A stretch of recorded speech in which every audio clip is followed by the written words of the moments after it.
A can do a piece of work in 80 days.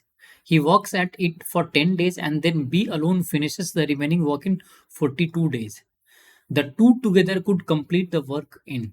देखो इस question को मैंने पहले भी बना के अपलोड करा हुआ है, लेकिन उसमें बहुत सारे बच्चों को ये डाउट था कि वर्क यूनिट में कैसे अज्यूम कर रहा हूँ 240। ये क्लियर है?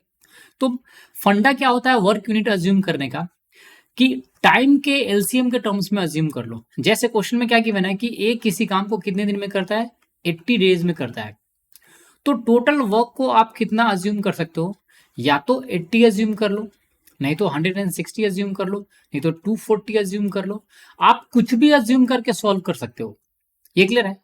मैं आपको 80 और 240 अज्यूम करके बताऊंगा 2 बार सॉल्व करके कि दोनों में डिफरेंस क्या होता है, कब हमें 80 लेना चाहिए और कब हमें 240 लेना चाहिए। ये क्लियर है?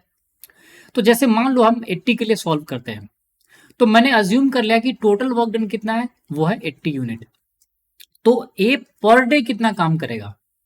ए का 1 डे का काम होगा सिंपली 1 यूनिट। वो कैसे आएगा? सिंपली 80/80।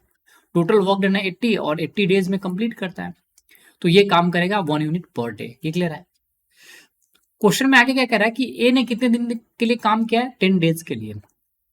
तो ए 10 डेज में कितना काम करेगा? 1 के रेट से 10 डेज में ये टोटल 10 यूनिट काम कर लिया। तो बचा हुआ काम कितना होगा? सिंपली 80 - 10, दैट इंप्लाई टोटल कितना आएगा? 70 यूनिट। अब यही क्वेश्चन में आगे कह रहा है कि B alone finishes the remaining work in 42 days. तो बी 42 डेज में कितना काम कर रहा है, जो काम बचा हुआ है। तो आप अगर बी की इफिशियंसी निकालोगे तो क्या लिखोगे? बी का जो काम करने का रेट है वो कितना होगा? वो होगा 70 यूनिट डिवाइडेड बाई 42 डे। 14 से इसको डिवाइड करोगे तो 3 और 14 से इसको डिवाइड करोगे तो कितना होगा? 5। तो बी का जो एफिशिएंसी आएगा वो आएगा 5/3 यूनिट पर डे। क्वेश्चन में आपसे पूछ रहा है कि to together could complete the work in, दोनों मिलकर इस काम को कितने दिन में करेंगे।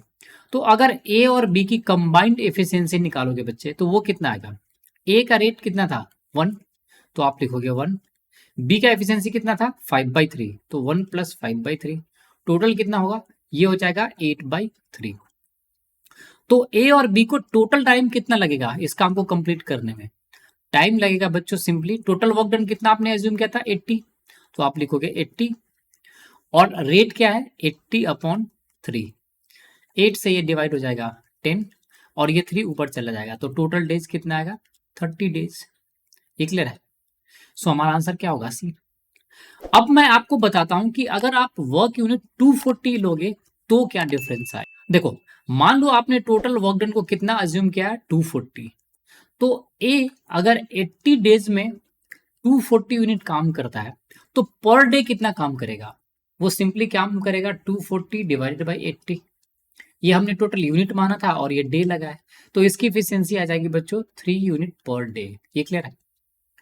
यहां से सिंपली 3 टाइम्स डिवाइड होगा, तो ए पर डे कितना काम करेगा? 3 यूनिट। क्वेश्चन में क्या गिवन था कि ए ने कितने दिन के लिए काम किया है? 10 डेज के लिए काम किया है। तो 3 के रेट से 10 डेज में कितना काम कर लेगा ए? 30 यूनिट। तो बचा हुआ काम कितना होगा? टोटल आपने 240 एज्यूम किया था, तो काम बचा हुआ है 240 - 30, दैट इंप्लाई 210 यूनिट। ये क्लियर है? अब क्वेश्चन में ये गिवन है कि जो रिमेनिंग काम है 210 यूनिट, उसको बी ने कितने दिन में किया था? 42 डेज में। तो 42 हमने लिख लिया। तो बी की एफिशिएंसी कितनी आ जाएगी बच्चों? 42 से इसको डिवाइड करोगे तो ये आएगा 5। ये मिल गया आपको 5 यूनिट पर डेज। अब ए और बी की कंबाइंड एफिशिएंसी कितनी हो जाएगी? ये हो जाएगी 3 यूनिट और ये 5 यूनिट, तो टोटल कितना आ जाएगा? 8 यूनिट पर डे। तो अगर मैं आपसे पूछूं कि टाइम कितना लगेगा ए और बी को, तो आप सिंपली क्या लिखोगे? 240 जो टोटल वर्क डन था और divided by 8 unit per day, तो यहां से ये कितना आएगा? 30 डेज। ये क्लियर? अब देखो इन दोनों में डिफरेंस क्या है। अगर आप 80 यूनिट वर्क डन लोगे ना, तो यहां पे जो एफिशिएंसी आ रहा है ना वो फ्रैक्शन टर्म्स में आ रहा है 5/3। कैलकुलेशन में फ्रैक्शन इन्वॉल्व हो रहा है। अगर मैंने 240 यूनिट वर्क डन अज्यूम किया है तो यहाँ पे सारे नंबर प्रॉपर इंटीजर है। 3 यूनिट, यहां से एफिशिएंसी 5 यूनिट और टोटल सिंपली 30 डेज। अब आप पूछोगे कि मुझे कैसे पता चला कि 240 यूनिट सीधे लेने से फ्रैक्शन नहीं आएगा?